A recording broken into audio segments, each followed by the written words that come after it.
14 तारखेला मकर संक्रांतीच्या निमित्तानं आपण छोटासा कार्यक्रम घेतला। त्याच्यानंतर तुमच्या परीक्षेमुळे आपण काय केलं बघा, एग्जाम सुरू असल्यामुळे तुमचा वेळ जाऊ नये यासाठी तिळगुळ वाटप कालही झालं, पण आज विशेष करून मकर संक्रांतीच्या निमित्तानं आपल्याला एक सांगू इच्छिते मी की मकर संक्रमणाचा काल या कालावधीमध्ये सूर्य, चंद्र, पृथ्वी आणि इतर ग्रह तारे यांची शुभ स्थिती असते किंवा त्यांचं जे लोकेशन आहे ते असं असतं की आपण नवीन संकल्प करायला काय हरकत नसते या कालावधीमध्ये। मग काय करायचं आहे नवीन संकल्प? आपण विद्यार्थी दिशेमध्ये 5वी ते 10वी पर्यंतच्या माझ्या सगळ्या सिन्सिअर असणाऱ्या विद्यार्थिनींनी एक मनाशी खुणगाट अशी बांधा की या कालावधीमध्ये आपण अभ्यासाचं वातावरण घरी निर्माण करून आपण स्वतः इतका चांगला अभ्यास करायचा की परीक्षेमध्ये चांगले मार्क्स पाडायचे।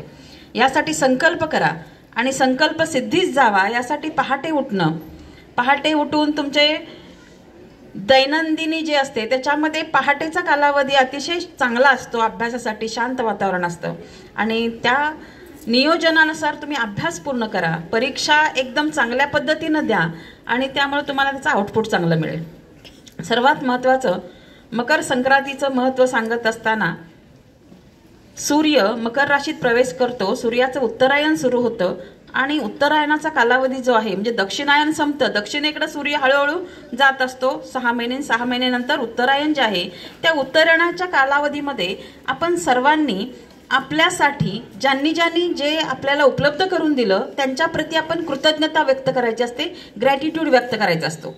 आपण जिजामाता विद्यालयामध्ये शिक्षण घेतो म्हणजे ह्याच्यासाठी हे रोपटं लावण्यासाठी ज्यांनी कष्ट घेतले त्यांची आठवण काढणं। क्रांतीवीर डॉक्टर पद्मभूषण नागनाथांना नायकवडी, त्यांना प्रेरणा देणाऱ्या मातोश्री क्रांतिमाता लक्ष्मीबाई नायकवडी, या विद्यालयाच्या माजी मुख्याध्यापिका स्वर्गीय कुसुमताई नायकवडी आणि आपले संस्थेचे अध्यक्ष सन्माननीय वैभव काका नायकवडी यांनी त्यांच्या प्रेरणेतून आपण इथं शिक्षण जे घेतोय आणि विद्यालयाचं नावलौकिक करण्यासाठी आपण आता संकल्प करायचा आहे।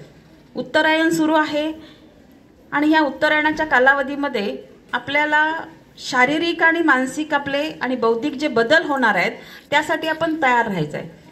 तुमच्या शरीरामध्ये अनेक प्रकारच्या हार्मोन्सचा जो रोल आहे किंवा हार्मोन्स काम करतात त्यामुळे तुमची उंची वाढते, बौद्धिक क्षमता वाढत असते, शारीरिक बळकटता येते आणि यासाठी आपल्या पूर्वजांनी आहार कसा घ्यायचा हे सांगितलेलं आहे। मकर संक्रांतीला आपण तिळगुळाचं वाटप करतो, जे तीळ असतात, पांढरे तीळ असतील किंवा काळे तीळ असतील आणि गूळ, मग त्याच्या संमिश्र पदार्थ जे आपण तिळाचे लाडू बनवतो किंवा वड्या बनवतो त्यामुळे आपल्या शरीराला पोषक घटक मिळत असतात, मेंदूला आवश्यक त्याच्यातून ओमेगा 3 मिळत असतं, स्निग्ध पदार्थ मिळत असतात आणि त्याचबरोबर पुरणपोळी असेल किंवा घारे असतील त्याच्यामध्ये अनेक प्रकारचे पदार्थ आपल्या पूर्वजांनी ह्या कालावधीमध्ये आपल्याला आहारात घ्यायला सांगितलेले आहेत।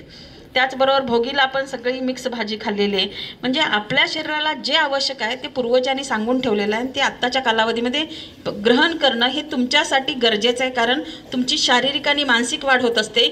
आपल्याला वैद्यकीय क्षेत्र असं सांगते की वाढीच्या वयामध्ये मुलींचा HB कमी होत चाललेला आहे आणि मुलींना बैठी जीवनशैली असल्यामुळं अनेक रोगांना सामोरं जावं लागत आहे, त्यामुळे तुमचं रक्ताचं प्रमाण जे आहे शरीरातलं ते व्यवस्थित राहावं आणि पुढच्या कालावधीमध्ये येणाऱ्या तुमच्या वयामध्ये तुम्हाला कुठलीही शारीरिक दुर्बलता जाणवू नये, HB कमी होऊ नये, रक्ताचं प्रमाण तुमच्या शरीरातलं कमी होऊ नये म्हणून आहाराचं महत्त्व आहे।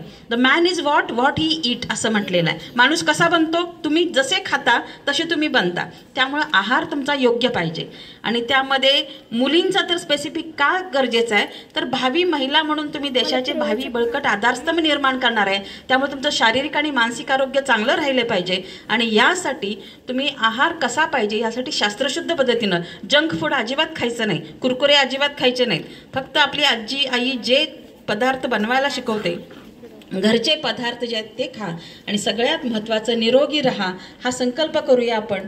तुमची बौद्धिक क्षमता वाढावी यासाठी आपण सर्वांनी आमचे शिक्षक तुम्हाला चांगलं मार्गदर्शन करतच आहेत। 10वीच्या विद्यार्थिनींची परीक्षा जवळ आलेली आहे आणि त्यामुळं एक अभ्यास करून चांगले मार्क्स पाडायचे अशा पद्धतीचा आपण संकल्प करूया आणि सर्वात महत्त्वाचं आपल्याला जे म्हणून आत्ता उपलब्ध आहे त्याच्याप्रती ग्रॅटिट्यूड व्यक्त करूया। अगदी परवाच मी सांगितलं मकर संक्रमणामध्ये पंचमहाभूतांचं महत्त्व जाणून त्यांच्याप्रती एक कृतज्ञता व्यक्त करण्याचे दिवस असतात हे. पहाटे लवकर उठा, अभ्यास करा, शारीरिक मानसिक आरोग्य ठेवा, चांगलं ग्राउंडवरती खेळा आणि पुढच्या येणाऱ्या भावी बळकट पिढ्या तुमच्यातून निर्माण होऊ द्यात अशी शुभेच्छा मकर संक्रांतीच्या निमित्तानं मी आणि माझे सर्व जिजामातेचे शिक्षक व्यक्त करते.